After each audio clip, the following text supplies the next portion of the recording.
আসসালামু আলাইকুম দর্শক বন্ধুরা, নিহিকা কিচেনে আপনাদের সবাইকে স্বাগত।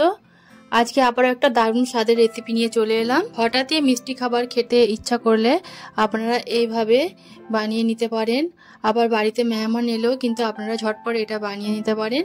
এটা খেতে খুবই ভালো লাগে, আর এটা ফ্রিজে রেখে ঠান্ডা ঠান্ডা তো খেতে আরও সুন্দর লাগে। তো চলুন এই রেসিপিটা কিভাবে বানিয়েছি দেখে নেওয়া যাক। এর জন্য আমি এখানে নিয়ে নিয়েছি স্লাইস ব্রেড। তো ব্রেডের আমি চারপাশের ব্রাউন অংশটা একটা ছুরির সাহায্যে কেটে বাদ দিয়ে দিচ্ছি। আর এই কেটে বাদ দেওয়া অংশগুলো ফেলে দেওয়ার দরকার নেই, এটাকে আপনারা শুকিয়ে গুঁড়িয়ে রেখে দিতে পারেন। এটা ব্রেড ক্রাম্বসের কাজ করবে।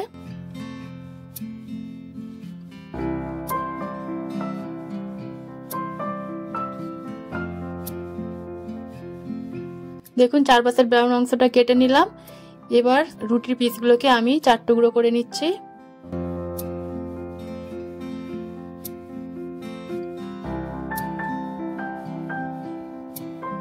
এইভাবে ছুরির সাহায্যে আমি 4 টুকরো করে নিলাম। তো দেখুন অনেকগুলো এখানে পিস বেরিয়ে গেল। এখন আমি গ্যাসের মধ্যে একটা ফ্রাই প্যানে কিছুটা সাদা তেল গরম করে নিয়েছি। আপনারা চাইলে বাটার দিয়েও করতে পারেন। এবার স্লাইস করা রুটির পিসগুলো আমি এর মধ্যে দিয়ে দিচ্ছি, আর 2 পিঠ উল্টে পাল্টে একটু সুন্দর করে সেঁকে নেব। তো গ্যাসের ফ্লেমটা একটু মিডিয়ামে রাখবেন, নাহলে এটা পুড়ে যেতে পারে। পুড়ে গেলে কিন্তু খেতে ভালো লাগবে না। দেবার সাথে সাথেই কিন্তু এতে কালার চলে আসে, খুব ঝটপট করেই হয়ে যায় বানানো। 2 পিঠ সুন্দর করে এভাবে উল্টে পাল্টে কালার আসা পর্যন্ত সুন্দর করে ভেজে নিচ্ছি, তারপরে এগুলোকে তুলে নেব। তো দেখুন একটা ব্যাচ ভাজা হয়ে গেছে, এখন আমি এগুলোকে তুলে নিচ্ছি। তো আমি সাদা তেল দিয়ে ভাজছি, আপনারা চাইলে বাটার অথবা ঘি দিয়েও ভাজতে পারেন।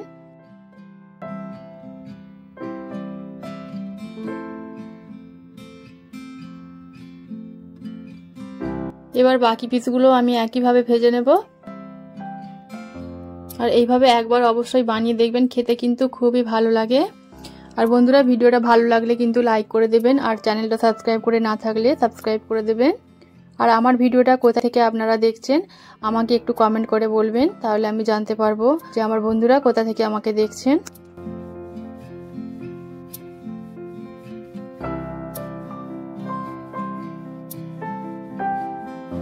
তো সমস্ত ব্রেডগুলো আমি ভেজে নিলাম।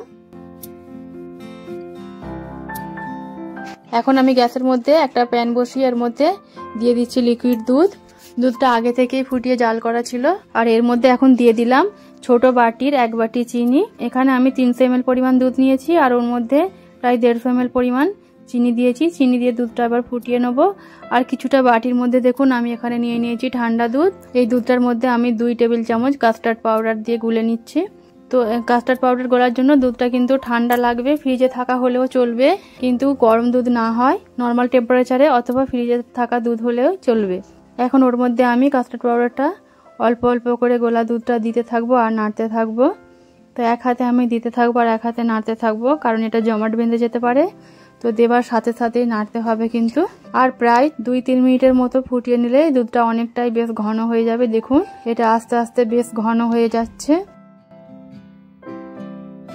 এখন দুধটা নামিয়ে নিয়েছি, আর একটা পাত্রের মধ্যে আমি আগে থেকে ভেজে রাখা ব্রেডগুলো দিয়ে দিচ্ছি।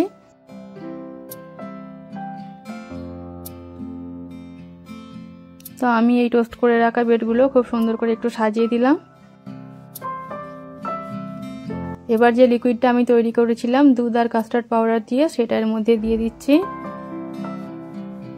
তো যেন পুরো ব্রেডগুলো ভালোভাবে ডুবে থাকে সেই রকম ভাবে দিতে হবে। এইভাবে অবশ্যই বানিয়ে দেখবেন, খেতে কিন্তু খুবই সুন্দর লাগে। হঠাৎই বাড়িতে মেহমান এলেও আপনারা এটা বানিয়ে দিতে পারেন। এটা আমি বানিয়ে ফ্রিজে রেখে দেবো, তারপরে খুব ভালো ঠান্ডা হয়ে গেলে তখন আমি এটা খাবো। খেতে খুবই সুন্দর লাগে। আর দেখুন উপর থেকে আমি কিছুটা আমন্ড কুচি দিয়ে দিচ্ছি, একটু সাজিয়ে দিচ্ছি। এটা খেতেও ভালো লাগবে আর দেখতেও সুন্দর লাগবে। তো দেখুন এটা দেখতে কতটা সুন্দর লাগছে, আর খেতেও কিন্তু খুবই ভালো লাগে। একবার অবশ্যই ট্রাই করে দেখবেন। রেসিপি ভালো লাগলে লাইক করবেন, চ্যানেলে নতুন বন্ধু হয়ে থাকলে চ্যানেলটা সাবস্ক্রাইব করে দেবেন। আজকের জন্য এই পর্যন্তই। ফিরে আসছি আবারও কোনো নতুন রেসিপি নিয়ে।